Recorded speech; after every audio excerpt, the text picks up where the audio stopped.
ఏంటి objective? The same objective of the whole book or the whole ఎపిజల్ of గలేషన్స్ మొత్తానికి కూడా ఉన్నటువంటి ఆబ్జెక్టివే దీనికి కూడా ఉంది. ఏంటి ఆబ్జెక్టివ్ అని అంటే విశ్వాసం, నిజమైన విశ్వాసం ద్వారానే మాత్రమే రక్షణ. కానీ మనం శరీరంతో బయటికి చేసి చూపించగలిగేటువంటి క్రియల ద్వారా రక్షణ లేదు. వాటి ద్వారా మనకి నీతి లేదు. వాటి ద్వారా దేవుని దృష్టిలో మనం నీతిమంతులు అవ్వం, దేవుణ్ణి గణపరచలేం, మనం దేవుని బిడ్డలమని మనకు రుజువు అవ్వదు, దేవునితోటి మనకేమి నిత్య జీవం రాదు. సో మన నీతి అనేటువంటిది ఎక్కడుంది అనంటే మన విశ్వాసంలోనే నీతి ఉంది. యేసుక్రీస్తు మీద విశ్వాసంలోనే మనకి నీతి ఉంది.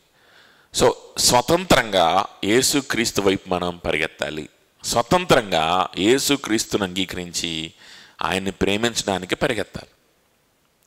ఆ స్వాతంత్రము యేసయ్య మనకి అనుగ్రహించాడు.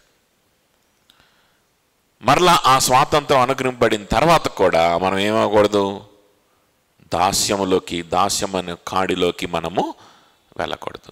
ఇది aim. Okay, objective of this passage.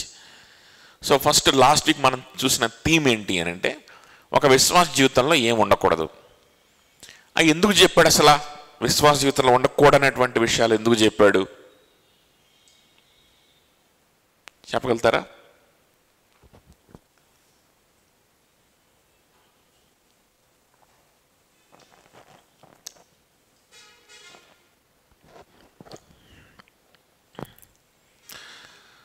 విశ్వాస జీవితం ఉండకూడని విషయాలు ఎందుకు చెప్పాడు? తర్వాత ఉండాల్సిన విషయాలు కొన్ని చెప్తున్నాడు. ఎందుకు అసలు ఈ లిస్ట్ ఎందుకు ఇస్తున్నాడు అని అంటే ఇవన్నీ కూడా హృదయానికి సంబంధించిన విషయాలు, అంతరంగానికి సంబంధించిన విషయాలు. అంతరంగంలో, హృదయంలో నుంచి మనకు యేసుక్రీస్తుతోటి నిజమైనటువంటి రిలేషన్షిప్ కనుక మనకుంటే, దేవునితోటి మనం ప్రేమ కలిగి దేవుణ్ణి ప్రేమించేవారిగా లోపల నుంచి, పైకి కాదు, లోపల నుంచి మనకు నిజమైన ప్రేమ, ఆ బంధం అనేటువంటిది కనుక ఉంటే కదా, అప్పుడు మన హృదయంలో జరిగేటువంటి మార్పులు అన్నమాట ఇవి. నిజంగా లోపల కనుక దేవునితో సహవాసం చేసేవాడివైతే, నిజంగా యేసుక్రీస్తు కోసమే బ్రతకాలి అని యేసయ్య కోసం నిర్ణయాలు తీసుకున్న వ్యక్తివైతే, అర్థమవుతుందా? అలాంటి విశ్వాసం, అది రక్షించే విశ్వాసం కదా. యేసుక్రీస్తు నా కోసం మరణించాడు, యేసుక్రీస్తు రాజు, ఆయన పరిపాలకుడు, ఆయన దేవుడై ఉన్నాడు, నా కోసం తగ్గించుకున్నాడు, నేను ఆయన కోసం తగ్గించుకొని నేను నా జీవితాన్ని సజీవ యాగంగా ఆయన సువార్త ప్రకటించడానికి, ఆయనను హెచ్చించడానికి నేను వెచ్చిస్తాను.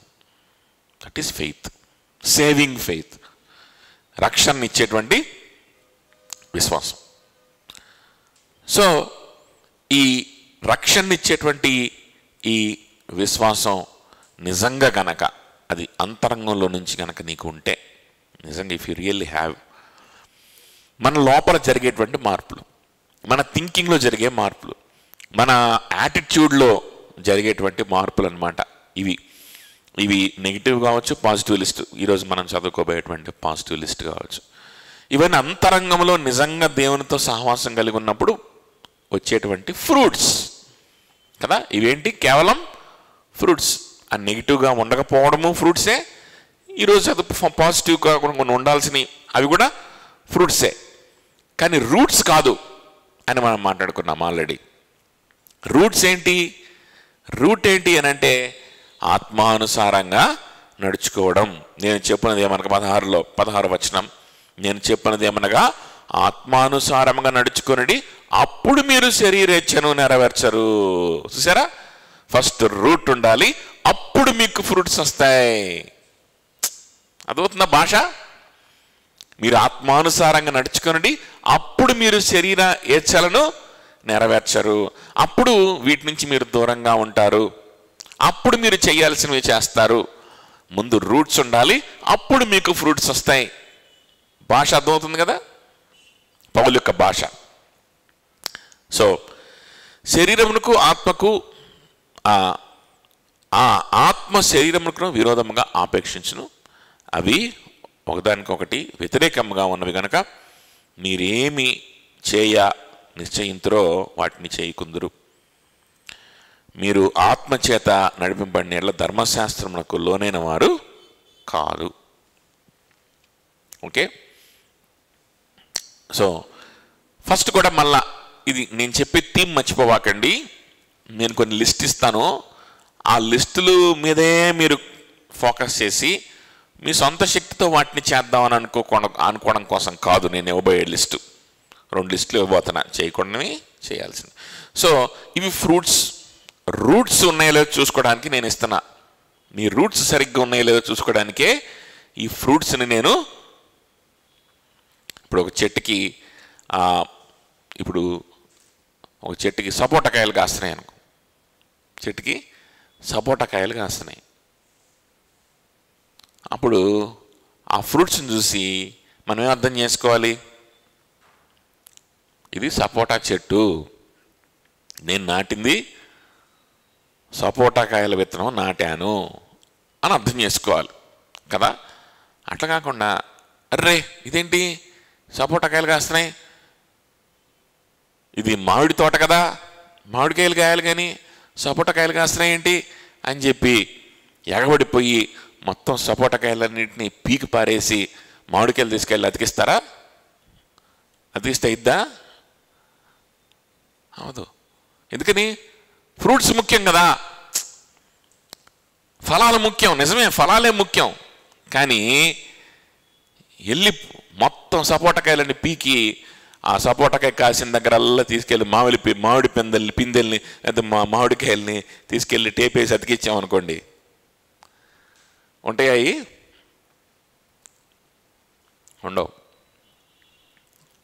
ఉండవు కదా. సో అప్పుడు ఏం చేయాలి? మనం వెంటనే మన దృష్టి ఎటు వెళ్ళాలి?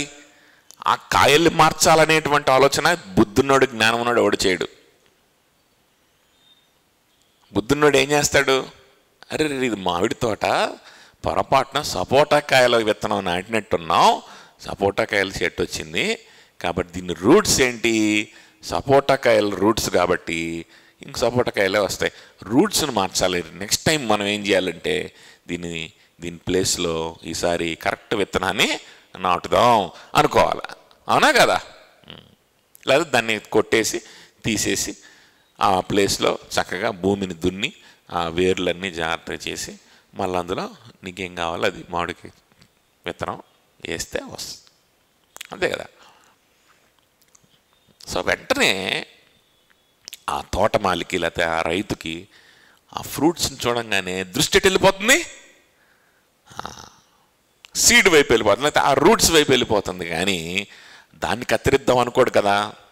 అలాగనే ఆ మైండ్ సెట్ని మనకు ముందు ప్రిపేర్ చేయడం కోసం పౌలు ఏం చెప్తున్నాడంటే, రే బాబు నేను మాట్లాడుతుంది రూట్స్ గురించి, కన్ఫ్యూజ్ అవ్వద్దు, రూట్స్ గురించి కన్ఫ్యూజ్ అవ్వద్దు. ఆత్మానుసారంగా మీరు నడుచుకున్న ఎడల అప్పుడు మీరు శరీరేచ్ఛలు నెరవేర్చరు కదా. తర్వాత శరీరము ఆత్మ ఈ రెండు పోరాడుకుంటూ ఉంటాయి. ఒక విశ్వాస జీవితంలో ఈ పోరాటం అనేది ఉంటుంది. అందుకనే మీరు ఒకటి చేద్దాం అనుకుంటారు కానీ చేయలేరు. మీరు మామిడికాయలు రావాలనుకుంటారు, సపోటకాయలు వస్తాయి.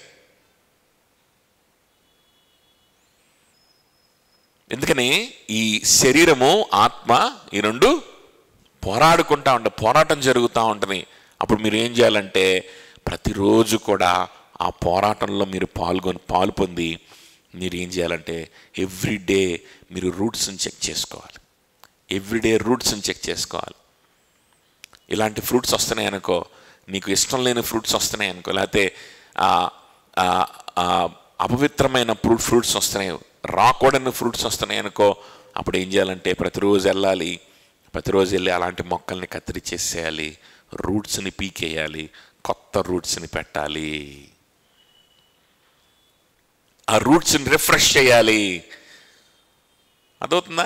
ఆ భూమిని దున్నడమో లేకపోతే సీడ్నే మార్చేయడమో లేకపోతే ఏదో సంథింగ్ చేయాలి. ఎక్కడ చేయాలి? రూట్ లెవెల్లో చేయాలి, గ్రౌండ్ లెవెల్లో చేయాలి. అప్పుడు ఫ్రూట్స్ మారుతాయి. ఇది యుద్ధం, ఇది రోజు జరుగుతూ ఉంటుంది, ఇది రోజు జరుగుతూ ఉంటుంది. అంటే మామూలు తోటల్లో మనం ఇది రోజు చూడలేకపోవచ్చు, కానీ ఇక్కడ రోజు జరుగుతూ ఉంటుంది. మన హృదయం అనే తోటలో ప్రతిరోజు మామిడికాయల తోట అనుకోండి, అందులో ప్రతిరోజు ఏదో ఒక యాప చెట్టో లేకపోతే ఏదో చెట్టు మొలుస్తుంటుంది, ముళ్ళ చెట్టో ఏదో ఒకటి మొలుస్తుంటుంది. అప్పుడు ఏం చేయాలి? ఒక్క రోజులో మొలిచేస్తుంది. మామూలు తోటలో ఒక రోజులో మొలవు, కానీ మన ఇక్కడ ఈ తోటలో మాత్రం ఒక్క రోజు ఏంది కొన్ని గంటల్లో మొలిచేస్తుంటాయి అన్నమాట. వాటిని ఏం చేయాలంటే ప్రతిరోజు కూడా కత్తిరించి రూట్స్ని పీకేసి రూట్స్ని మార్చుకోలేదు. అర్థమవుతుందని చెప్పింది. గ్రౌండ్ లెవెల్లో దాన్ని రిపేర్ చేస్తా పోవాలన్నమాట. అప్పుడు వెంటనే మళ్ళీ ఫ్రూట్స్ మారిపోతాయి. అట్లా ఉంటుంది. సో ఈ ప్రక్రియలో మీరు ఉండండి. ఈ లిస్టును చూసినప్పుడు మీరు ఈ ప్రక్రియలో ఉండాలి అని ఇక్కడ మన మైండ్ ప్రిపేర్ చేయడానికే ఆ 16th వర్స్ 17th వర్స్ కూడా చెప్పాడు. 18th వర్స్ చూసినట్లయితే, మీరు ఆత్మచేత నడిపింపబడిన వారైన బడిన ఎడల ధర్మశాస్త్రమునకు లోనైన వారు కారు. ఇది కూడా మైండ్ ప్రిపరేషనే. మీరు ఆత్మానుసారంగా నడిస్తే, ఇప్పుడు నేను చెప్పినట్లుగా ఈ ప్రాసెస్లో రూట్స్ తీయడం, రూట్స్ని ఫ్రెష్గా పెట్టుకోవడం, ఇది నేను చెప్పాను కదా. ఈ ప్రాసెస్లో అంటే ఫ్రూట్స్ని పట్టించుకోకపోతే అసలు నీకేం అర్థమైద్ది? నీ గురించి, ఆ తోట గురించి నీకేమైనా అర్థమైద్దా? ఏం అర్థం కాదు. నువ్వు ఫ్రూట్స్ని బట్టే ఆలోచించేది, ఫ్రూట్స్ని బట్టే పశ్చాత్తాపడేది, ఫ్రూట్స్ని బట్టే దేవునితో నీ సంబంధం ఎట్లా ఉందో నువ్వు చూసుకొని జాగ్రత్త పడేది. కానీ రిపేర్ ఎక్కడ జరగాలి? గ్రౌండ్ లెవెల్లో జరగాలి. యేసుక్రీస్తుతో మనకున్న సంబంధం అది ఎట్లా ఉందో అది చూసుకోవాలి. సువార్త నేను మర్చిపోతున్నట్టున్నాను, ప్రభు శిలువ సువార్తను నేను మర్చిపోతున్నట్టున్నాను. మరలా సువార్తను ధ్యానించుకోవాలి. రక్షింపబడినటువంటి దినాలను జ్ఞాపకం చేసుకోవాలి. దేవుడు నిన్ను ఎలా క్షమించాడు, సువార్త నీ దగ్గరికి ఎలా తీసుకొచ్చాడు, నిన్ను ఎలా ఎన్నుకున్నాడో జ్ఞాపకం చేసుకోవాలి. ఆయన కృపను జ్ఞాపకం చేసుకోవాలి. పాటలు పాడుకోవాలి, స్తుతించుకోవాలి, సహోదరుని పిలుచుకోవాలి, కలిసి ప్రార్థన చేయాలి. అదనమాట రూట్స్ని మార్చుకోవడం కదా. అప్పుడు మళ్ళీ ఫ్రెష్గా ప్రభు పట్ల మనకు ప్రేమ అనేది కలుగుతుంది. అప్పుడు అందులో నుంచి దేవుని ప్రేమలో మన రూట్స్ కనుక కరెక్ట్గా మనం ప్లాంట్ అయితే అప్పుడు కరెక్ట్ ఫ్రూట్స్ వస్తాయి. సో రిపేర్ చేసుకోవాల్సింది ఇక్కడ కదా. అర్థమైంది కదా.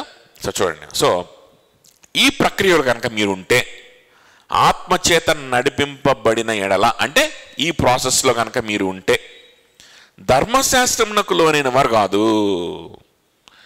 ఈ ప్రాసెస్లో కనుక మీరుంటే ధర్మశాస్త్రములకు మీరు లోనైన వారు కాదు.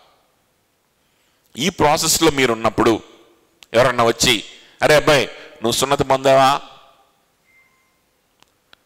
నువ్వు సబ్బాతు పాటిస్తున్నావా, ధర్మశాస్త్రం ఉంది చూడు అని కానీ, అరే అబ్బాయి నువ్వు అందరి దగ్గర మంచి పేరు తెచ్చుకుంటున్నావా, అందరి దగ్గర గణపరచబడుతున్నావా, ఇది ఎంతమంది పొగుడుతున్నారు నేను చూపించు, అదే కదా నీ టెస్ట్ మనీ, ఇలాంటి మాట్లాడాడు అనుకో, అప్పుడు వాళ్ళకి మనం ఏం చెప్పచ్చు అంట, ఈ ప్రక్రియలో ఉన్నప్పుడు వాళ్ళకి ఏం చెప్పచ్చు, నేను నువ్వు కోప్పడ్డావు,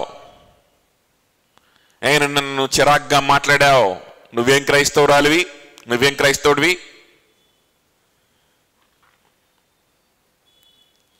నువ్వు సరిగ్గా చదవలేకపోతున్నావు, నువ్వేం క్రైస్తవురాలివి,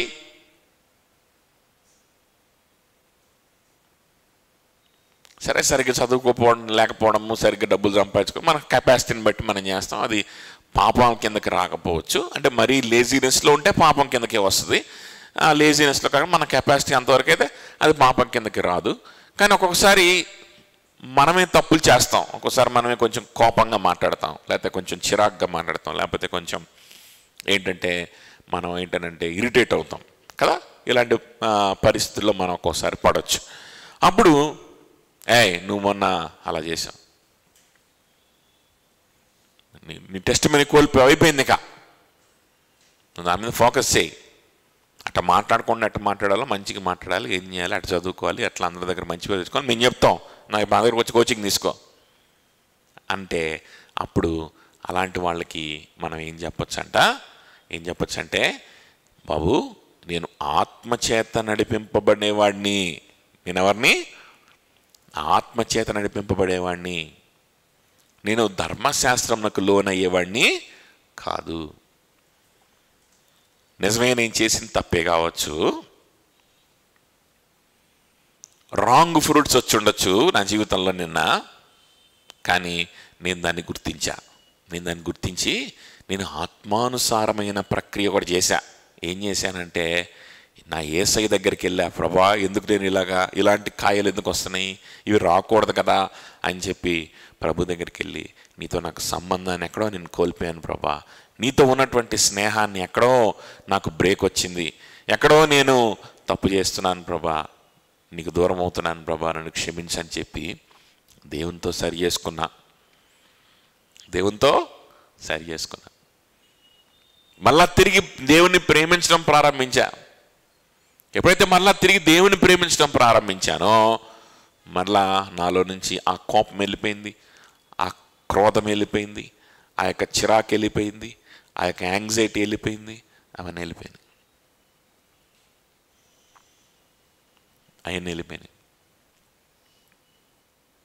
నా ఫ్రూటు మారిపోయింది. అర్థమవుతుందా?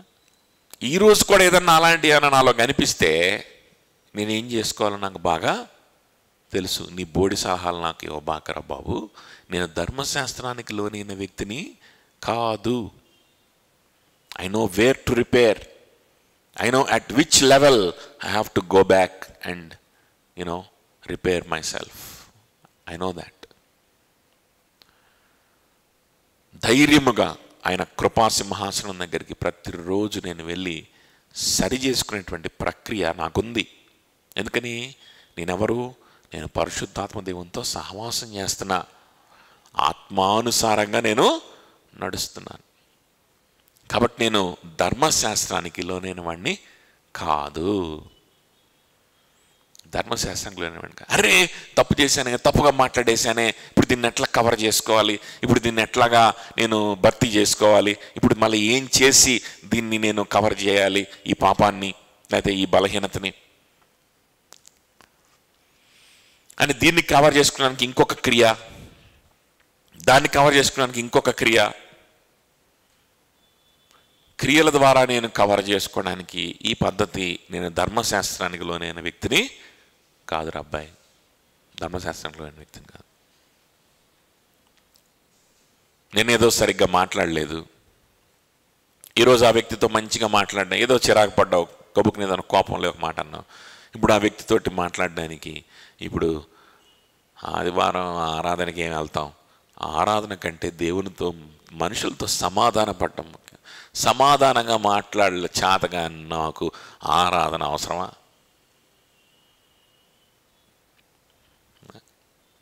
నా స్నేహితుల్ని బంధువుల్ని సంతోషపెట్టడం చేతగా నాకు ఆరాధన సంఘము ఎన్నో అవసరం అంటావా? ఏం వెళ్తాంలే, ముందెళ్ళి ఆ వ్యక్తిని సంతోషపెట్టి ఆ వ్యక్తిని సంతోషపరిచి వస్తాను అని చెప్పి ఆరాధన మానేసి ఆ వ్యక్తి దగ్గరికి వెళ్తామనుకో, ఆ రోజు సంతోషపెడతావు, కానీ దేవునికి ఇంకా దూరం అయిపోతావు. మరుసటి రోజు ఆ నెక్స్ట్ డే ఇంకా భయంకరమైన పొరపాటు చేస్తావు, ఇంకా ఏదో భయంకరమైన పొరపాటు చేస్తావు. అప్పుడు ఆ మరుసటి రోజు మళ్ళీ దాన్ని కవర్ చేసుకోవడానికి ఇంకేదైనా చేస్తావు. ఇంక ఇదే నీ జీవితం అయిపోద్ది. అర్థమవుతుందా? హృదయంలో ఏముండదు. మళ్ళా హృదయంలో ఆ వ్యక్తి పట్ల పశ్చాత్తాపం కానీ, ఆ వ్యక్తి పట్ల ప్రేమ కానీ, ఆ వ్యక్తి పట్ల కన్సర్న్ కానీ ఏమీ ఉండదు. అంతా ఈ నటనలో, ఈ సైకిల్లో తిరుగుతూ ఉంటాం జీవితాంతం కూడా. అర్థమవుతుందా? అందరు నా వైపు చూడాలి, తల ఎవ్వరు ఉంచడానికి వీలు లేదు, అందరు నా వైపు చూడాలి. సెల్ ఫోన్ లోపల పెట్టుకుని అందరూ నా వైపు చూడాలి. అదవుతుందని చెప్పింది. ఈ వలయంలో పడి తిరుగుతూ ఉంటాం మనం. కాబట్టి ఈ సైకిల్లో పడకుండా ఆత్మానుసారంగా ఉండేవాడు ఏం చెప్తాడంట, నేను ధర్మశాస్త్రానికి లోనైన వ్యక్తిని కాదు అని చెప్తాడంట. నేను సరి చేసుకోవాల్సింది నా ప్రభు దగ్గర. నా జీవితంలో తప్పు జరిగి ఉండొచ్చు, కానీ సరి చేసుకోవాల్సింది అక్కడ ప్రభు దగ్గర, రూట్స్లో నేను సరి చేసుకోవాలి. ఎక్కడో సరి చేసుకుందాం అనుకుంటే కుదరదు అని చెప్తాడంట. సో ఇలా మైండ్ ప్రిపేర్ చేసి అప్పుడు 19 నుంచి శరీర కార్యములు స్పష్టమైనవి అని, శరీర కార్యములు ఏంటి అనేటువంటిది ఆ వివరించి ఆ లిస్ట్ అంతా ఇచ్చాడు. అయిపోయింది. ఆ తర్వాత 22 నుంచి మనం చూస్తే కనుక ఆత్మఫలమేమనగా అని చెప్తూ ఆత్మఫలాల గురించి చెప్పాడు. ఆ తర్వాత చూడండి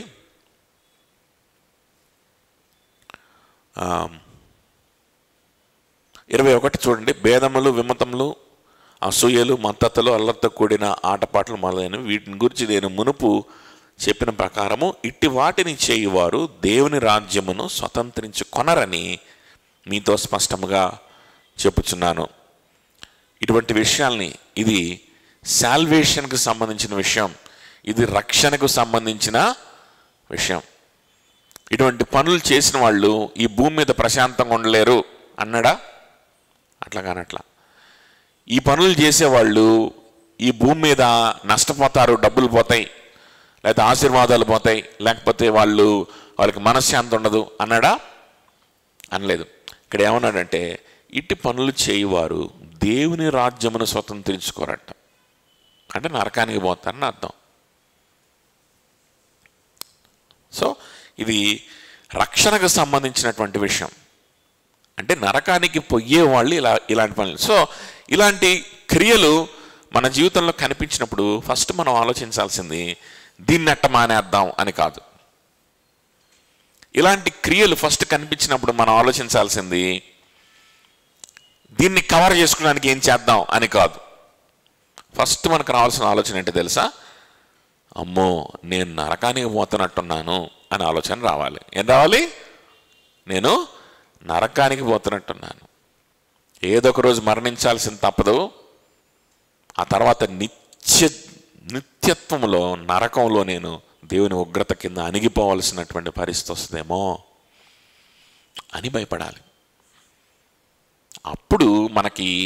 అప్పుడు ఫ్రూట్స్ కోసి మంచి ఫ్రూట్స్ని టేపెట్టి అంటిద్దామనే ఆలోచన రాదు.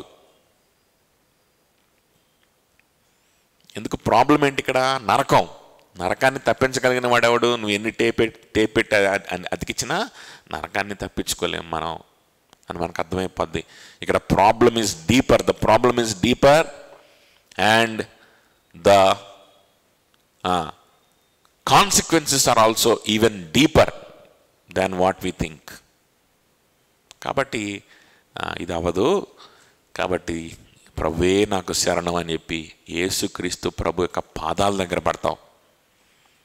కవర్ చేసుకోవడానికి మళ్ళా మనుషుల దగ్గరికి పరిగెత్తావు. అర్థమవుతుందా? ఈ కవరింగ్ దాంట్లో తిరుగుతూ ఉండవు. యేసుక్రీస్తు సన్నిధిలో ఉండడానికి ప్రయత్నం చేస్తావు. ప్రభు సన్నిధిలో ప్రభు బిడ్డలతో ఉండడానికి ప్రయత్నం చేస్తావు. అర్థమవుతుందా? అదనమాట. కాబట్టి ఆ విధంగా మనం ఏ విధంగా ఆలోచించాలనేది కూడా ఇక్కడ చక్కగా మనకు క్లూస్ వస్తూ ఉన్నాడు. ఆ తర్వాత 22వ వచనంలో వచ్చేసరికి ఆత్మఫలమేమగా ప్రేమ, సంతోషం, సమాధానం, దీర్ఘశాంతం, దయాళుత్వం, మంచితనం, విశ్వాసము, సాత్వికము, ఆశానిగ్రహం అని చెప్పాడు. తర్వాత 23, 24 చూడండి. ఇట్టి వాటికి విరోధముగా నియమమేదియూ లేదు. క్రీస్తు యేసు సంబంధులు శరీరమును దాని ఇచ్చలతోనూ దురాశలతోనూ సిలువ వేసి ఉన్నారు. ఇట్టి వాటికి విరోధముగా నియమమేమియూ లేదు. చూడండి, ఈ ఆత్మ ఫలాలు కనుక నీలో ఉంటే వీటికి విరోధముగా ఏ నియమము అసలు లేదు. ఇందాక చెప్పిన లిస్టులో ఉన్నటువంటి విషయాలు కనుకుంటే వాటికి విరోధముగా నియమాలు ఉన్నాయి. వాటికి విరోధంగా నియమాలు ఉన్నాయి. ఉన్నప్పటికీ కూడా వాటిని ఎలా సరి చేసుకోవాలి? రూట్స్లోకి వెళ్ళే సరి చేసుకోవాలి. ఇప్పుడు ఇలాంటివి ఉన్నాయనుకోండి, ఇలాంటి ఆత్మ ఫలాలు ఉన్నాయనుకోండి, ఇంకా వీటి విషయంలో నియమాలే మనల్ని పనిచేయవు. ఆ నియమాలు మనల్ని ఇబ్బంది పెట్టవు. కాబట్టి సంతోషంగా నిశ్చయతతోటి ఆ ఫ్రూట్స్ని చూసి మనం ఏం చేయొచ్చు? ప్రభువులో కొనసాగచ్చు. కాబట్టి ఈ ఫ్రూట్స్ ఉండడానికే మనం ఎక్కువగా తాపత్రయపడాలి. ఉండకూడనివి కాకుండా ఇవి ఉండడానికి మనం ఏం చేయాలి? ఎప్పుడు కూడా తాపత్రయపడాలి. అప్పుడు వీటికి వ్యతిరేక నియమం మనల్ని. సో మంచి ఫ్రూట్స్ మనకున్నాయి. వాటి విషయంలో నియమం అనేది అసలు మనల్ని వేలెత్తి చూపించదు. అంటే ధర్మశాస్త్రం మనల్ని వేలెత్తి చూపించదు. ఇంకా ధర్మశాస్త్రం వేలెత్తి చూపించదు. ధర్మశాస్త్రాన్ని ఉపయోగించుకొని అడ్డం పెట్టుకున్న మనుషులు ఇవి ఉన్నా కూడా వేలెత్తి చూపిస్తారు. వాళ్ళు వేలెత్తి చూపిస్తారు. ధర్మశాస్త్రం మనల్ని వేలెత్తి చూపించదు, అంతే. ఓకే. సో ఈ ఫ్రూట్స్ ఉంటేనేమో ధర్మశాస్త్రం అసలు మనల్ని డిస్టర్బ్ చేయదు. మనం సంతోషంగా ప్రభువులో నిశ్చయతోటి హ్యాపీగా మనం ఉండొచ్చు. ఒకవేళ ఉండకూడని వస్తే ధర్మశాస్త్రం మనల్ని డిస్టర్బ్ చేస్తుంది. ఎందుకని? ధర్మశాస్త్రము మన మనస్సాక్షికి శక్తినిస్తుందని మనం మాట్లాడుకున్నాం, గుర్తుందా? ధర్మశాస్త్రం ఏం చేస్తుంది? మన మనస్సాక్షికి శక్తినిస్తుంది, బలపరుస్తుంది. కాబట్టి ధర్మశాస్త్రము మనస్సాక్షి రెండు కలిసి ఒక బలమైన శక్తిగా మనల్ని ఏం చేస్తాయంటే డిస్టర్బ్ చేస్తాయి.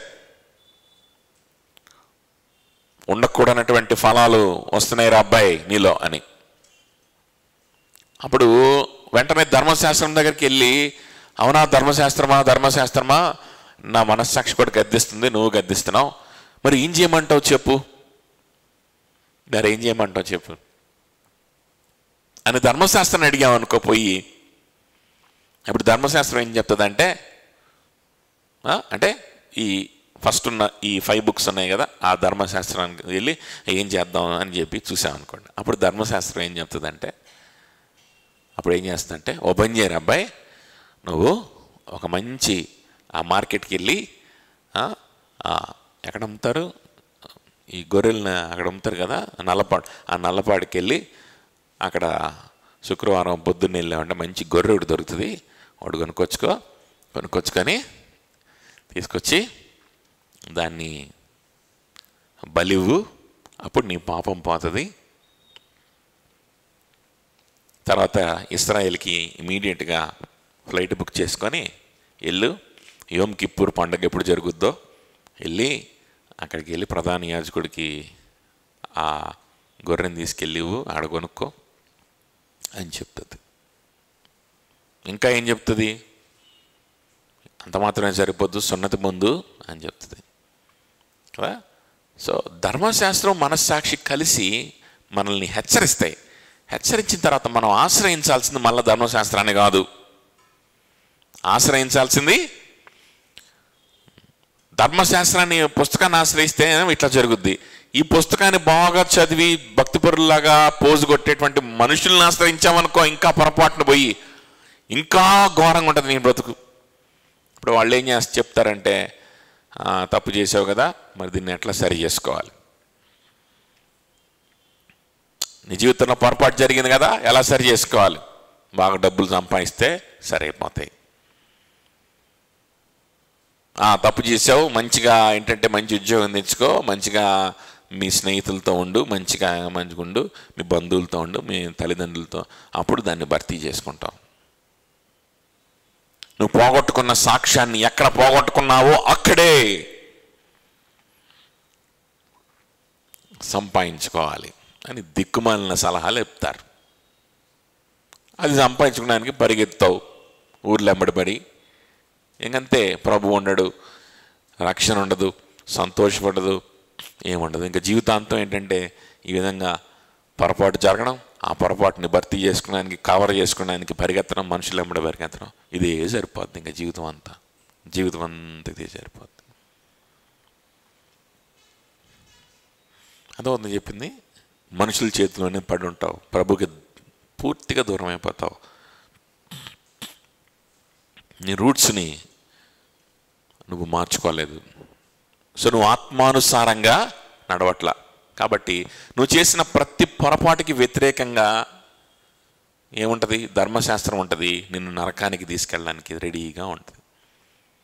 నువ్వు నరకానికి వెళ్ళడానికి రీజన్గా మారిపోద్ది. అది రాసేసుకుంటా. మరణించిన తర్వాత ప్రభు ఎదురు నిలబడిన తర్వాత ధర్మశాస్త్రం నీకు వ్యతిరేకంగా నిలబడుతుంది. ఇదిగో ఇన్నిసార్లు నన్ను మీరాడు, ఇన్నిసార్లు నన్ను మీరింది ఈ అమ్మాయి. అదేంటి? అటన్నింటిని కవర్ చేసుకున్నా కదా, అటన్నింటిని కవర్ చేసుకోవడానికి మళ్ళీ సరే తప్పు చేశాను, దాన్ని కవర్ చేసుకోవడానికి డబ్బులు సంపాదించా కదా, తప్పు చేశాను, దాన్ని కవర్ చేసుకుని ఉద్యోగం సంపాదించుకున్నా కదా, దాన్ని కవర్ చేసుకోవడానికి మనుషులు సంతోష పెట్టాను కదా. అదేంటి అని అంటే నీ రూట్స్ లేవు నీకు. నీ రూట్స్ గురించి ఎప్పుడైనా ఆలోచించావా? ప్రభు గురించి ఎప్పుడైనా ఆలోచించావా? ఆయనతో కలిసి ఉండాలని ఎప్పుడైనా ఆలోచించావా? ఆయన కోసం నిర్ణయాలు తీసుకున్నావా? తీసుకోలేదు. ఈ ధర్మశాస్త్రంలో పడి బానిసవై తిరుగుతూనే ఉన్నావు. నీ పాపం క్షమించబడలా. నువ్వు వెళ్ళాల్సిన నరకానికి. నువ్వు ఎంతమందినైనా సంతోషపెట్టి లోకంలో ఎంతమందినైనా సంతోషపెట్టి దేవుని లేనటువంటి బ్రతుకు, దేవునితో స్నేహం లేనటువంటి బ్రతుకుతావు. ఆఖరికి మరణించిన తర్వాత దేవుని ఉగ్రతలోకి ప్రవేశిస్తావు. గుర్తుపెట్టుకో. Waste. What a waste it would be. Just understand. వ్యర్థమైపోయిన జీవితం అని అప్పుడు అర్థమై ఉపయోగం ఏమైనా ఉందా? ఇక్కడ అనుకోవచ్చు, నేను చాలా గ్రేట్గా అసలు నేను కొన్ని తప్పులు చేసినా దాన్ని భర్తీ చేసుకున్నాను, నేను అసలు సంతోషపెట్టాను, నేను ఎవరినైతే దుఃఖపెట్టానో వాళ్ళని మళ్ళీ సంతోషపెట్టాను, ఎవరినైతే నేను ఇది చేశానో వాళ్ళని మళ్ళీ నేను చాలా నేను సరి చేసుకున్నాను, నేను మరణించే లోపు అన్నీ అయిపోయింది అనుకుంటాం. నిశ్చయిత ఉండదు, నీ జీవితానికి విలువ ఏమీ కనపడదు. అయినా సరే నువ్వేంటంటే అట్లా మభ్య పెట్టుకుంటుంటావు. కానీ ఆ రోజు మరణించిన వెంటనే నీకు అర్థమయ్యేది ఏంటనంటే ఐ వేస్టెడ్ మై లైఫ్. నేను చేసి ఉండాల్సింది ఇది కాదు. నేను చేసి ఉండాల్సింది నా రూట్స్ గురించి ఆలోచించుంటే బాగుండేది. ప్రభుతో నాకున్న రిలేషన్షిప్ గురించి ఆలోచించుంటే బాగుండేది. It's too late. ధర్మశాస్త్రం నీకు వ్యతిరేకంగా ఉంది. అలా కాదు, నీ రూట్స్ని చేంజ్ చేసుకోవడం ద్వారా నీ ఫ్రూట్స్ మారినాయి అనుకో. నువ్వు అనుకున్న ఫ్రూట్స్ రాకపోవచ్చు, కానీ ఆ రూట్స్కి తగిన ఫ్రూట్స్ తగిన సమయంలో వస్తూ ఉంటాయి. నీ రూట్స్ మారాయి అనుకో, అప్పుడు నీకు వ్యతిరేకంగా ఏ ధర్మశాస్త్రము ఉండదు. నీకు వ్యతిరేకంగా ఏ మనిషి యొక్క మాటలు పనిచేయవు. దేవుని దృష్టిలో నువ్వు నీతిమంతురాలుగా ఉంటావు. దేవునితో నిత్య జీవం గడిపేటువంటి నిత్య జీవంలోకి ప్రవేశిస్తావు. చూడండి, ఇటు వారికి విరోధముగా నియమమేమీ లేదు. క్రీస్తు యేసు సంబంధులు శరీరమును దాని ఇచ్చలను దురాశలతోనూ సిలువ వేసి ఉన్నారు. మళ్ళా ఏంటనంటే ఆ లిస్ట్ చెప్పిన తర్వాత మరలా మనం ఎటో ఆలోచిస్తాం, ఆ ఫ్రూట్స్ని తెంపి టేపు వేసే పనిలో పడతామని మళ్ళా ఏం చేస్తున్నాడంటే మనకు జ్ఞాపకం చేస్తున్నాడు. ఇప్పుడు నేను చెప్పిన ఈ లిస్ట్ అంతా కూడా ఎవరిలో ఆటోమేటిక్గా వస్తాయి అంటే క్రీస్తు సంబంధుల జీవితంలో వస్తాయి. క్రీస్తు సంబంధిగా నువ్వు ఉంటే వస్తాయి. క్రీస్తు సంబంధిగా నువ్వు ఉండాలని అంటే సహవాసం కావాలి నీకు. క్రీస్తు సంబంధిగా నువ్వు ఉండాలంటే సువార్త కావాలి నీకు. ఎడబడితే ఆడ దొరకదు, ఎక్కడ పడితే అక్కడ ఉండదు. సువార్త, సంఘము, సహవాసం ఉన్న చాట మీరు ఉండాలి. ప్రభు కోసం నువ్వు తాపత్రయపడాలి. ప్రభుతో సరి చేసుకోవడానికి నీ టైంని నువ్వు వెచ్చించాలి. మనుషులతో ఎలా సరి చేసుకోవాలి, వాళ్ళు నా వల్ల ఇబ్బంది పడ్డారు, లేకపోతే వాళ్ళు నన్ను సరిగ్గా అనుకోలేదు, వాళ్ళు నా గురించి తప్పుగా అనుకున్నారు, వాళ్ళ థింకింగ్ ఎలా మార్చాలి, వీళ్ళ థింకింగ్లో వీళ్ళని ఎలా సంతోషపెట్టాలి. ఇది కాదు. వ్యర్థమైన జీవితం అయిపోద్ది అలా ఆలోచించావంటే. నువ్వు క్రీస్తు సంబంధిగా మారాలి. క్రీస్తు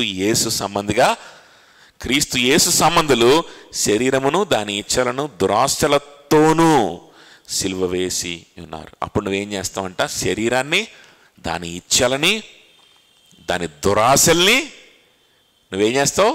సిలువ వేసేస్తావు. పైపైన కాదు, నీ జీవితం మారిపోతుంది. నువ్వు సిలువ వేసేస్తావు, నీ శరీరాన్ని సిలువ వేసేస్తావు. అప్పుడు దేవుడు నిన్ను ఎలా వాడుకోవాలో అలా వాడుకుంటాడు. ఎవరికి ఉపయోగకరంగా నిన్ను వాడుకోవాలో అలా వాడుకుంటాడు. నీ తల్లిదండ్రులకు నువ్వు ఉపయోగపడకపోవచ్చేమో, వాళ్ళకు వ్యతిరేకంగా నువ్వు చేసిన విషయాలు కావచ్చు, లేకపోతే వాళ్లకు నువ్వు చేయాలనుకున్నవి చేయలేకపోయిన విషయాలు కావచ్చు. ఒక్కోసారి అవి నువ్వు ఎప్పటికీ చేయలేకపోవచ్చేమో, కానీ కనీసం రాబోయేటువంటి నీ కుటుంబాన్ని నన్ను జాగ్రత్తగా నడిపించుకుంటావు. కనీసం నీ భర్తని, నీ బిడ్డలనన్నా నీలాగా అవ్వకుండా నువ్వు కాపాడుకోగలుగుతావు. అట్ట కాదు, అందరినీ సాటిస్ఫై చేద్దాం అని వెనకాలే ఉంటాం. ఎప్పటికీ నీ దురాశలతో నీ శరీరాన్ని నువ్వు సిలువ వేసే పరిస్థితిలోకి రాలేవు. మళ్ళా ఫ్యూచర్లో వెనకాల ఉన్న వాళ్ళందరినీ సంతోషపెట్టచ్చు, కానీ భవిష్యత్తులో నీ బిడ్డల్ని మళ్ళా ఇదే దుస్థితికి తీసుకొస్తాం.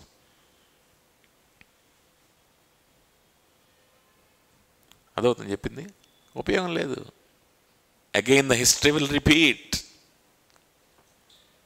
Again it will repeat. అలా కాకుండా నేను మనుషుల్ని ఏం ఉద్ధరించాను, ఎలా ప్రూవ్ చేసుకున్నాను పక్కన పెట్టేసేసి యేసయ్య కోసం, ఆయనతో సంబంధాన్ని బలపరచుకోవడం కోసం ముందుకు ఆయన వైపు సాగిపోతే, ఆయనకు జీవితాన్ని ఇవ్వడానికి, ఆయనకు సమయాన్ని ఇవ్వడానికి నువ్వు ముందుకెళ్తే, అప్పుడు అటువంటి వాళ్ళేనంట ఏం చేస్తారంట? శరీరము దాని ఇచ్చలతోనూ దురాశలతోనూ సిలువ వేస్తారు. 25, మనము ఆత్మను అనుసరించి జీవించు వారమైన అయితిమా ఆత్మను అనుసరించి క్రమముగా నడుచుకుందుము. చూడండి, మళ్ళా ఆత్మ, పరిశుద్ధాత్మ దేవునితో సంబంధం మనం కలిగి, పరిశుద్ధాత్మ దేవునితో స్నేహం చేయాలని, ఆయనతో కలిసి నడవాలని ఇష్టపడి మనం ముందుకు అడిగేశాం.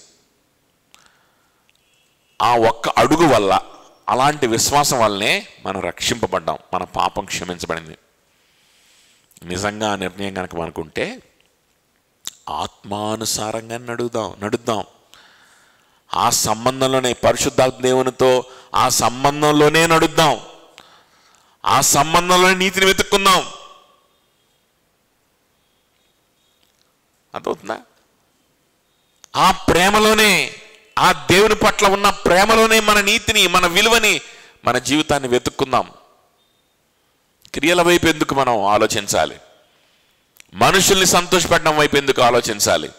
మనుషుల మాటల వైపు ఎందుకు ఆలోచించాలి? పరిశుద్ధాత్మ సహవాసం ద్వారా రక్షింపబడినప్పుడు పరిశుద్ధాత్మ దేవుని సహవాసంతోనే నడిచి వెళ్దాం. ఆ సహవాసంలోనే, ఆ కమ్యూనియన్లోనే కదా.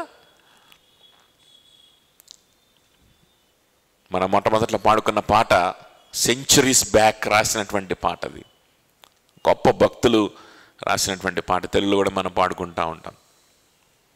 Mystic sweet communion that she enjoys with his lord. తన ప్రభుతోటి గొప్ప సహవాసాన్ని, గొప్ప కమ్యూనియన్ని సంఘము ఎంజాయ్ చేస్తుంటుందంట. అనాదిగా సంఘము చేసే పని అది. హిస్టారికల్గా వేల సంవత్సరాల నుంచి జరుగుతున్నది అది. అర్థమవుతుందా? That is what the church does. That is the life style of a believer of the church. అంతేగాని సమాజం అంతటిని మనుషులందరినీ సంతోషపెట్టుకుంటా కూర్చోవడం కాదు సంఘం యొక్క పని. అది కాదు. అలా కాదు క్రైస్తవులు బ్రతికింది. యేసుక్రీస్తుని ప్రకటించడానికి సంఘం బ్రతికింది. యేసుక్రీస్తుతో కమ్యూనియన్ కలిగి ఉండడానికి సంఘము బ్రతికింది. అలానే బ్రతుకుదాం అంటున్నాడు పౌలు. దానికోసమే ఆత్మానుసారంగా మనం రక్షింపబడిందే ఆత్మ వల్ల కదా. మనకు పాప క్షమాపణ వచ్చిందే పరిశుద్ధాత్మ దేవుడు మనతో మాట్లాడి మనల్ని ఒప్పించి మనతో సహవాసం చేయడం ప్రారంభించడం ద్వారా కదా. ఆ సహవాసంలో కొనసాగడమే కదా మనం చేయాల్సింది. అదే మన సాక్ష్యం. ఇంకేంటి సాక్ష్యం? నువ్వు అందరినీ సంతోషపెట్టడం, నువ్వు డబ్బులు సంపాదించడం, ఉద్యోగం తెచ్చుకుని సాక్ష్యం అనుకుంటున్నావా? ఎవరు చెప్పారు? నువ్వు రక్షింపబడింది ఎలా రక్షింపడ్డావు? ఇది రక్షింపడ్డ వాళ్ళకి అర్థం అవుద్ది. మళ్ళా రక్షింపడినోడు వాడేమనుకుంటాడంటే, నేను దేవుని బిడ్డన, ఎట్లాగయ్యాను దేవుని బిడ్డనట్టయ్యానంటే, నేను మంచిగా ఒకరోజు నేను మా అమ్మ నన్ను చెప్పిన మాటలన్నీ చక్కగా చదువుకోవడం, అప్పుడు దాకా ఏదో నేను అల్లర చిల్లరగా ఉండేవాడిని, అప్పుడు మంచిగా చదువుకోవడం ప్రారంభించాను. ఆ మంచివాడి వైపు ఎవరా, ఇంకా బాప్తిజం తీసుకోరా, ఇంకెందుకు అన్నారు. బాప్తిజం తీసుకున్నాను, అయిపోయింది. అది వాడు రక్షణ. ఎట్టంటోడికి అర్థం కాదు. ఎందుకంటే అది రక్షణే కాదు కాబట్టి. ఆత్మానుసారంగా ఏం జరిగిందని అక్కడ రక్షణ అయింది. అది ఏం జరిగింది? ఆత్మానుసారంగా పరిశుద్ధాత్ముడు నిన్ను ఒప్పింపజేశాడా? యేసుక్రీస్తు శిలువలో నీ కోసం ఎంత ప్రయాసపడ్డాడో, ఎంతగా గాయాలు పాలయ్యాడో, ఎంత వేదన నీ కోసం నీకు బదులుగా అనుభవించాడో నీకు అర్థమయ్యేలా చేశాడా పరిశుద్ధాత్మ దేవుడు? నీకు అర్థం అవడానికి సమయం ఇచ్చావా పరిశుద్ధాత్మ దేవునికి? అందుబాటులో ఉన్నావా? విన్నావా? ధ్యానించావా? ఆలోచించావా? దిక్కుమాలిన ఆలోచనలన్నీ, దిక్కుమాలినటువంటి స్నేహాల్ని మనసులో పెట్టుకొని తిరుగుతా ఉన్నావా? ఇవ్వలేదు, సమయం ఇవ్వలేదు పరిశుద్ధాత్మ దేవునికి. నీకేం అర్థమవుతుంది? నీకు అర్థం కాదు. పరిశుద్ధాత్మ దేవునితో సంబంధం కలిగి ఉన్న వాళ్ళకి ఇది అర్థమైపోద్ది ఈ మాట. నిజమే కదా. మా హృదయంలో ప్రభు మాకు కార్యం చేశాడు, ఆయనతో సహవాసం చేసుకుంటూ ముందుకెళ్ళడమే నా సాక్ష్యం, ఇంకంతకు మించి సాక్ష్యం ఏంటి అని వాళ్ళకి అర్థమైపోద్ది. వాక్యానికి దూరంగా ప్రభు సిలువ అంటే ఏంటో తెలియలో ఉన్నప్పుడు నాకు అర్థమయ్యేలా చేశాడు. ఆయన ప్రేమ ఏంటో అర్థమయ్యేలా చేశాడు. నాకు బదులుగా ఏం జరిగిందో సిలువలో నాకు అర్థమయ్యేలా చేశాడు. ఆయనతో సంబంధాన్ని ఏర్పరచుకున్నాడు. ఈ కమ్యూనియన్లో నేను ముందుకెళ్ళడమే నా సాక్ష్యం. ఇంకెంతకు మించి సాక్ష్యం ఏముంది? అర్థమవుతుందా? ఇంకెంతకు మించి ఇంకేంటి నేను ప్రూవ్ చేసుకునేది అని. ప్రభుతో నడుద్దాం అని చెప్పి పరిశుద్ధాత్మ ఆత్మానుసారంగా నడుద్దాం, క్రమముగా నడుద్దాం. ఈ ఉండకూడని విషయాలు, ఉండవలసినటువంటి విషయాలు ఇవి చూసుకుందాం జాగ్రత్తగా. చూసుకొని మరలా ఏం చేద్దాం? క్రమంగా కవర్ చేసుకుని ట్రై చేయొద్దు, రూట్స్లోకి వెళ్దాం, దేవునితో సరి చేసుకుందాం.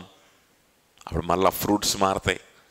ఇలా క్రమముగా ఆత్మతో కలిసి నడుద్దాం, ఆత్మతో కలిసి నడుద్దాం.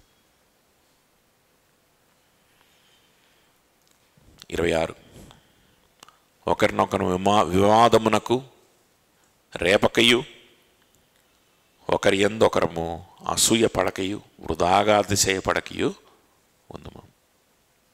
చూడండి, వివాదాలకు రేపకుండా.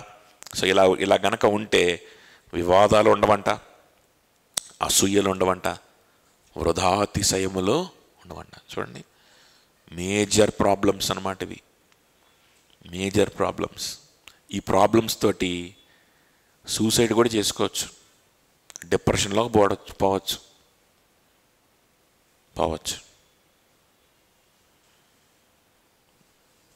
అదవుతుందా?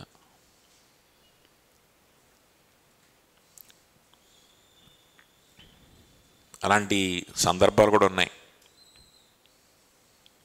సంఘంలో ఉంటూ వాక్యం వింటూ సంఘంలో అందరు కూడా పరిచర్య చేసేటువంటి వ్యక్తులను చూస్తూ ఏం జరుగుతుంది? అక్కడ ఏం జరుగుతుంది?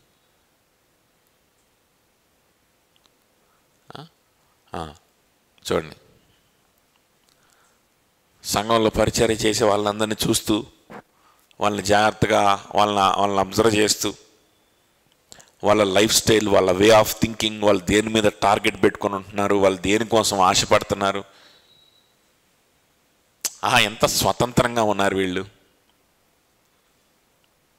వాళ్ళకి ప్రూవ్ చేసుకోవాలి, వీళ్ళకి ప్రూవ్ చేసుకోవాలి, మళ్ళీ వాళ్ళకేం సమాధానం, వీళ్ళకేం సమాధానం చెప్పాలి, మన ఫ్రెండ్స్ని సాటిస్ఫై చేయాలి, వాడిని సాటిస్ఫై చేయాలి, వీడిని సాటిస్ఫై చేయాలి. ఇవన్నీ కాకుండా ఎంత స్వతంత్రంగా ప్రభు కోసం బ్రతుకుతున్నారు. నేను కూడా ప్రభుకి ఇచ్చేస్తాను ఆ జీవితాన్ని, జరిగింది జరిగిపోయింది, ప్రభుకి జీవితాన్ని ఇస్తా, ప్రభువు నన్ను ఏ విధంగా నడిపించుకుంటాడు, ఆయన నడిపించుకుంటాడు అని నిర్ణయం తీసుకోవాల్సింది పోనిచ్చి,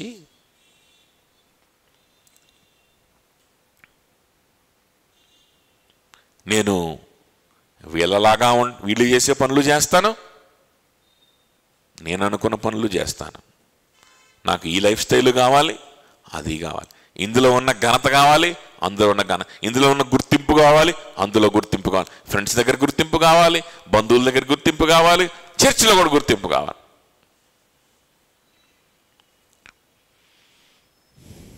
అది దొరకలేదనుకో, ఇక్కడ నాకు దొరకట్లా, వేరే చర్చికి పోతా.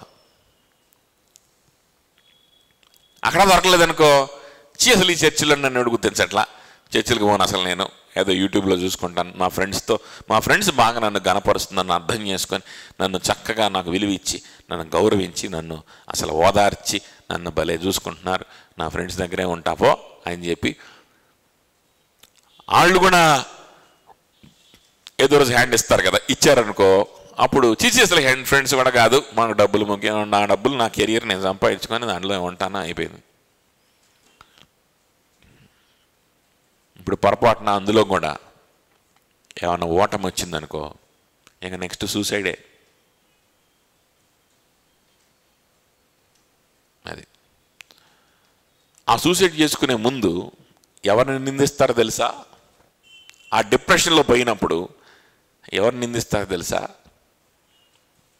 నిన్ను మోసం చేసిన డబ్బులు పోతాయి, నిన్ను మోసం చేసిన ఉద్యోగం పక్కన పెట్టి పక్కకు పోద్ది, నిన్ను మోసం చేసిన స్నేహితులు పక్కకు పోతారు, నిన్ను మోసం చేసిన దొంగ సేవకులు, దొంగ పాస్టర్లు, దొంగ చర్చిలు పక్కకు పోతాయి. నింద ఎవరి మీద పడుద్ది అంటే దేవుని మీద పడుద్ది. నేను దేవునిలో ఉన్నా అనుకున్నానండి, ఏం ఉపయోగం లేదు, దేవుడు నాకేం చేయలేదు, నేను డిప్రెషన్లో ఉన్నా.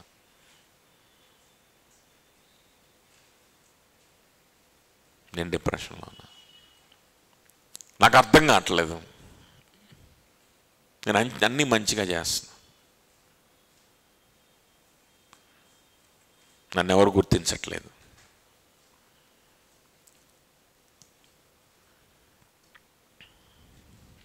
ఎందుకు తెలుసా ఇవి జరుగుతున్నాయి? వివాదములు, ఒకరి యందు ఒకరికి అసూయ, వివాదములు. ఆడు చెప్పింది ఎందుకు వినాలి? నేను దాన్ని కొంచెం మాడిఫై చేసుకుంటా. వీళ్ళు బ్రతుకుతున్నట్టు నేను ఎందుకు బ్రతకాలి? కొంచెం మాడిఫై చేసుకుంటా. చర్చిలో ఉంటా, పరిచయం చేయమంటే చేస్తా, దానికి తోడు దాంతోపాటు ఫ్రెండ్స్, వాళ్ళ వ్యవహారం, తర్వాత వాళ్ళ ప్లాన్స్, వాళ్ళ యొక్క ఇది, వాళ్ళ వ్యవహారం, వాళ్ళ ఏమైనా అంబిషన్స్, వీటి గురించి కూడా నాకు కావాలి. పూర్తిగా ఇంత కష్టం, పూర్తిగా దీనికే ఫస్ట్ ప్రయారిటీ ఇచ్చి టైం ఉంటే మిగిలిన అన్నట్టుగా నా వల్ల కదా. అది నాకు ఈక్వల్ ప్రయారిటీ ఇవ్వాలి. అంటే కెరియర్, డబ్బులు, స్నేహితులు, దానికి దేవునికి ఈక్వల్ ప్రయారిటీ ఇచ్చుకుంటాను. కొంచెం మాడిఫై చేద్దాం, ఏమైంది, వాళ్ళు ఉన్నట్టే ఉండాల్సిన అవసరం ఉందా? వివాదమును, ఏంటది? భిన్నాభిప్రాయం, వివాదములు. అంత బాగానే చెప్తున్నాడు కానీ కొంచెం ఎక్స్ట్రీమ్ వెళ్తున్నట్టుంది. దానికి కొంచెం నేను చాలా తెలివిగలదాన్ని కదా, నేనేం చేస్తానంటే దాన్ని కొంచెం ట్రిమ్ చేసుకొని, దాన్ని కొంచెం మాడిఫై చేసుకొని తీసుకుంటా. అలా తీసుకుంటున్నారు మీరు చాలామంది. కొంచెం తీసుకొని ప్రశాంతంగా చర్చికి వారం వారం వచ్చి వెళ్తూ ఉన్నారు, ఏ మార్పు లేకుండా. ఎందుకు అంటే అలా ట్రిమ్ చేస్తున్నారు కాబట్టి. కత్తిరించుకోకుండా ఉన్నది ఉన్నట్లుగా తీసుకోవడం ప్రారంభించండి. 2 వారాల్లో మారిపోతారు, రక్షింపబడతారు మీరు. మీ ఆలోచనలు మారిపోతాయి, అన్నీ మారిపోతాయి. అలా జరుగుతుంది కూడా చాలామందికి ఇక్కడ. అర్థమవుతుందా? ఎందుకు ఎన్ని సంవత్సరాల నుంచి వచ్చినా, ఇలా ఎన్ని నెలల నుంచి వచ్చినా సరే మార్పు లేదు అంటే ట్రిమ్ చేసుకొని తీసుకుంటున్నారు చెప్పిన దాన్ని, ఎడిట్ చేసుకుంటున్నారు అనమాట. ఎడిట్ చేసుకొని తీసుకుంటున్నారు. అలా ఎడిట్ చేసుకోవాకండి.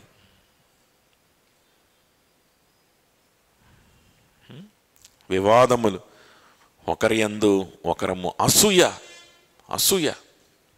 అంటే వీళ్ళు భక్తులా, మేము భక్తులం కాదా? వీళ్ళకంటే మేము చదువుకుంటున్నాం, వీళ్ళకంటే ఇంకా ఎక్కువ చదువుకుంటే అప్పుడు వీళ్ళ దగ్గర మనం కూడా పోజు కొట్టచ్చేమో, మన పెద్ద ఉద్యోగం అప్పుడు వీళ్ళ దగ్గర మనం పోజు కొట్టచ్చేమో. నువ్వు ఎన్ని డబ్బులు సంపాదించినా, ఎన్ని ఉద్యోగాలు సంపాదించినా ఇక్కడ పోజు కొట్టడానికి అవకాశమే లేదు. అట్లా కొట్టడానికి అవకాశం ఉన్నటువంటి సంఘాలు ఉన్నాయి, వేరే ఆయన చూసుకోవచ్చు. ఇక్కడ నిజంగా రక్షింపబడినటువంటి వ్యక్తికే అవకాశం, వ్యక్తికే గుర్తింపు. అంటే మిగిలిన వాళ్ళని అంటే గుర్తించకుండా పురుగులా చూస్తామని కాదు.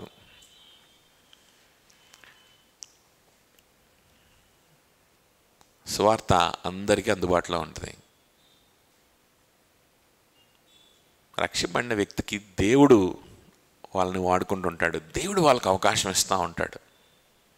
ఇక్కడ ఏదో సంఘం ద్వారా మనం పెట్టే కిరీటాలు లేవు, ఇక్కడ సింహాసనాలు ఏమీ లేవు.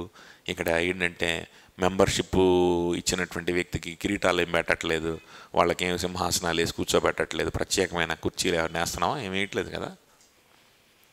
లేదంటే పెద్ద సంస్థ కూడా మన దగ్గర ఏమీ లేదు.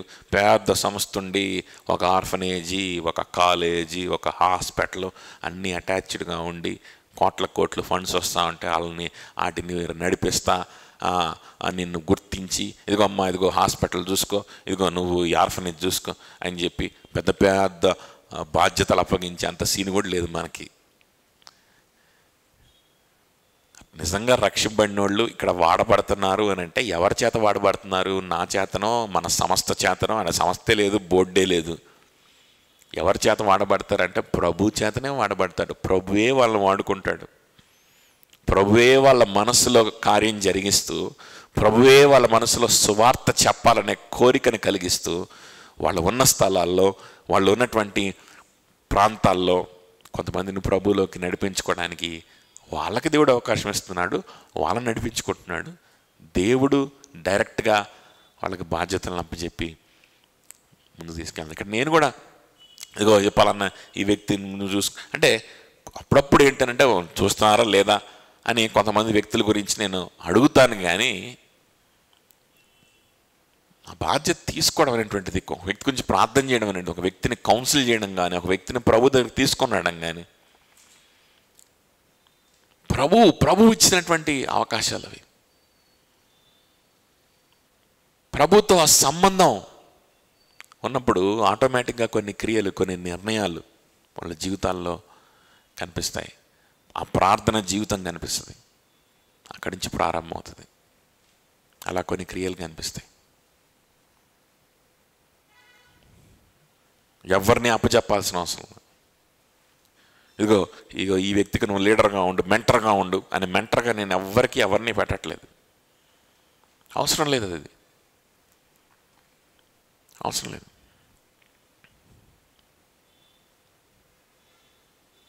ఒక్కోసారి కొంతమంది వ్యక్తులతో కౌన్సిల్ చేయమని సలహా చెప్తాం. నువ్వు పలానా వ్యక్తి దగ్గరికి వెళ్ళి నువ్వు కౌన్సిల్ చేయి బాబు, ప్రకాష్ నువ్వు పలానా వ్యక్తి దగ్గరికి వెళ్ళి కౌన్సిల్ చేయి అని బాధ్యత అప్పచెప్తాం మెంబర్స్కి. ఎప్పుడు అప్పచెప్తామనంటే ఆల్రెడీగా ఆ వ్యక్తి కోసం ప్రార్థన చేస్తున్నాడు, ఆల్రెడీగా కొంతమంది గురించి ఆలోచిస్తున్నాడు, ఆల్రెడీగా కొంతమందిని సంఘంలోకి తీసుకొచ్చి ప్రభు పనిలో సంతోషంగా కొనసాగుతూ ఉంటాడు. వెయిట్ చేస్తూ కూర్చోడు, నాకెవరు అప్పచెప్తారు, ఎవరు అప్పచెప్పట్లేదే, నన్ను ఎవడు గుర్తిస్తున్నాడు, ఎవడు గుర్తించట్లేదే, ఏదైనా పని చెప్తున్నాడా, ఎవరు చెప్పట్లేదే, ఎవడు ఇప్పుడు చెప్తారా అని ఎదురు చూస్తా కూర్చోట్లా. ఎదురు చూస్తా కూర్చోకుండా ప్రభు ద్వారా వాడబడతా ఉన్నాడు. ఇక్కడ ఏ పని చెప్పకపోయినా బయట ప్రభు కోసం పనిచేయడానికి, ఏ అవకాశం దొరికితే ఏ అవకాశాన్ని సద్వినియోగపరచుకోవడానికి, ఏ పని దొరికితే ఆ పని సంఘానికి ఉపయోగపడేటువంటి పని కావచ్చు, ఒక నశించిపోయే ఆత్మని ప్రభులోకి తెచ్చేటువంటి పని కావచ్చు, ఒక కొత్త వ్యక్తితో సంబంధం కలిగి ఉండి స్నేహం ఇచ్చి ఆ వ్యక్తిని చర్చికి నడిపించేటువంటి పని కావచ్చు, ఆ పనిలో యాక్టివ్గా వారికే వారే పరిశుద్ధాత్మ దేవుని సహవాసం ద్వారా వాళ్ళు చేస్తూ ఉంటారు. అలాంటి వ్యక్తులకు అప్పుడప్పుడు ఏంటి అని అంటే కౌన్సిల్ చేయడం అనేటువంటిది, బోధించడం అనేటువంటిది, టీచ్ చేయడం అనేటువంటిది అది ఎల్డర్స్ యొక్క బాధ్యత మాత్రమే. అది అందరు మెంబర్స్ యొక్క బాధ్యత కాదు. దానికి ప్రత్యేకమైన గిఫ్ట్ ఉన్న వాళ్ళు మాత్రం, అది సంఘం యొక్క స్ట్రక్చర్, అది బిబ్లికల్ స్ట్రక్చర్, అది బైబిల్లో ఉన్న స్ట్రక్చర్. అది ఎవరు పడితే వాళ్ళు చేసేది కాదు. మనకు ఎల్డర్సు ఎక్కువ మంది లేరు, ఒక్కడనే ఉన్నాం కాబట్టి ఏం చేస్తామంటే ఆ పనిని హ్యాండిల్ చేయగలరు అనుకున్నటువంటి కొంతమందికి ఆ పనిని అప్పచెప్తాం. అర్థమవుతుందా? కానీ అప్పుడు ఆ పని చేస్తాం, ఆ తర్వాత మళ్ళీ ఇంకొకరికి అప్పచెప్తాం. అర్థమవుతుందా? అలా కౌన్సిల్ చేయడం, మాట్లాడడం కానీ, బాధ్యత, ఒక వ్యక్తి యొక్క బాధ్యత అప్పచెప్పడం కానీ. కానీ దీనికోసం ఎదురు చూసేవాడు, ఎవరు నన్ను గుర్తిస్తారో, ఎవరు నాకు ఇవన్నీ అప్పచెప్తారని ఎదురు చూస్తున్నావు అని అంటే మాత్రం something is wrong. You're not at all a Christian. నీకు ప్రభుత్వం ఏ సంబంధం కూడా లేదు. నువ్వు మనుషుల కోసం, మనుషుల దగ్గర షో చేయడం కోసం బ్రతుకుతున్నావు. ఎందుకంటే నిజంగా రక్షింపబడిన వాళ్ళు అలా చేయరు. వాళ్ళు ఉన్నారు, వాళ్ళకి అప్పచెప్పారు, నాకు అప్పచెప్పలేదు, ఇలాంటి అసూయ, ఇలాంటి కాంపిటేటివ్నెస్ అనేది ఉండదు. ఫ్రీడమ్ ఉంటుంది. ఫ్రీగా ప్రభు కోసం సమయాన్ని ఇచ్చేస్తూ ఉంటారు. ఫ్రీగా ఏదైనా పని ఉంటే చేయడానికి ఇష్టపడతా ఉంటారు. ఫ్రీగా కొంతమంది వ్యక్తుల దగ్గరికి వెళ్ళి సువార్త ప్రకటించడానికి ఇష్టపడుతుంటారు.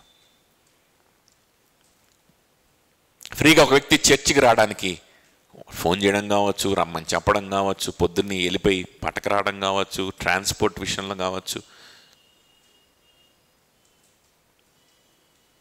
లేదా ఒక కొత్త వ్యక్తి దగ్గరికి వెళ్ళి పరిచయం చేసుకొని ఆ వ్యక్తి నెంబర్ తీసుకొని చర్చికి ఇన్వైట్ చేయడం కావచ్చు, ప్రార్థన చేయడం కావచ్చు. ఏదో విషయంలో వాడబడుతూనే ఉంటాం. Will be used and will never bother about being identified or recognized by others. We'll never bother because we are doing something for the Lord. That's enough. ఆత్మానుసారంగా మనము దేవునితో సహవాసం చేస్తూ, ప్రార్థన చేసుకుంటూ, దేవుని దగ్గర సరి చేసుకుంటూ, దేవునిలో సంతోషిస్తూ, వ్యక్తిగతంగా ఆరాధించుకుంటూ, పాటలు పాడుకుంటూ సంతోషిస్తూ మనం ముందుకెళ్ళిపోతాం. ఇంకంతకు మించి ఇంకేంటి కావాలి? ఇంకేం కావాలి? ఇంకేం లేవు కూడా మన దగ్గర ఇవ్వడానికి. ఇక్కడ ఏం లేవు. ఇదే ఇక్కడ చేయాల్సింది విశ్వాసులు. ఇంత మించి ఇంకేం లేదు. ఇదిగో నువ్వు పలానా, నువ్వు ఈ అమ్మాయిని చూసుకో, నువ్వు ఈ అబ్బాయిని చూసుకో అని నేను బాధ్యతలు ఇచ్చే ఒక కౌన్సిలింగ్ కోసం చెప్పమని చెప్పింది కూడా చాలా రోజులైపోయింది.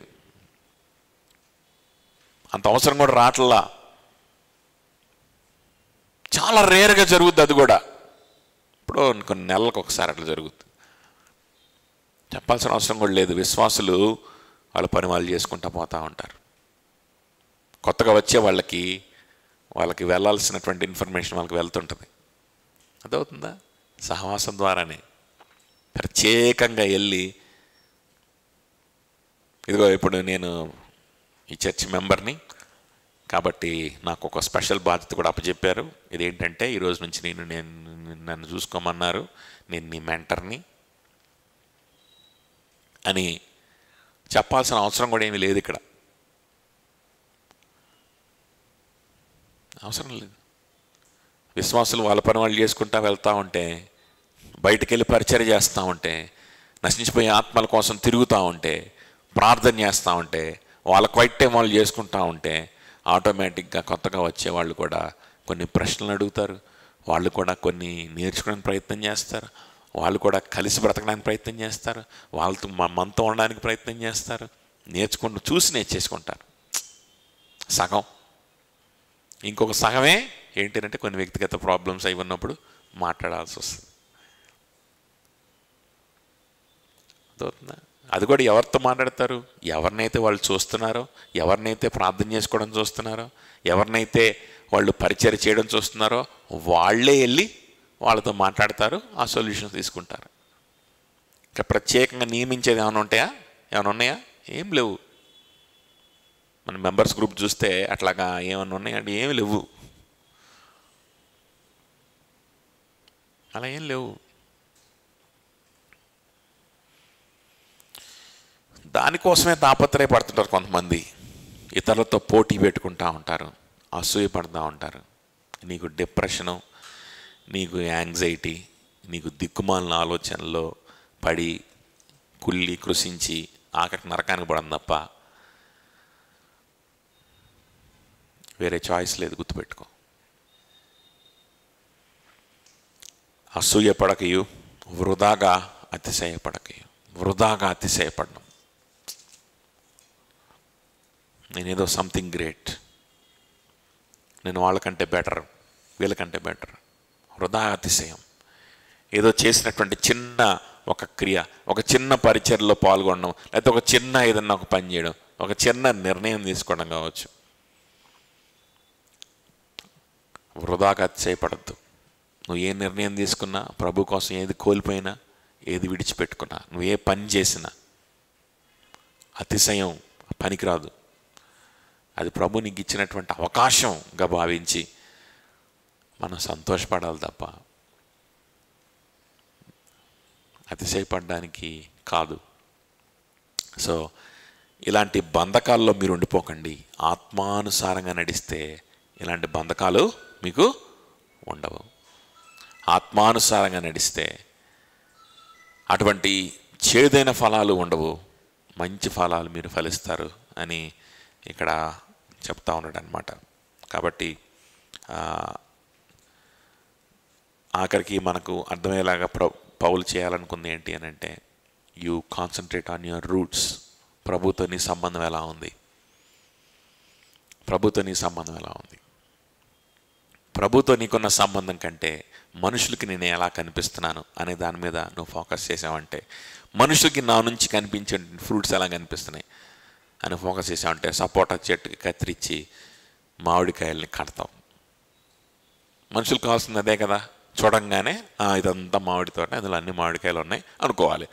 సో అలా అనుకోవాలంటే ఏం చేయాలి? అలా చేస్తే సరిపోద్ది. ఎంత ప్రయాస అయినా చేస్తుంటాం.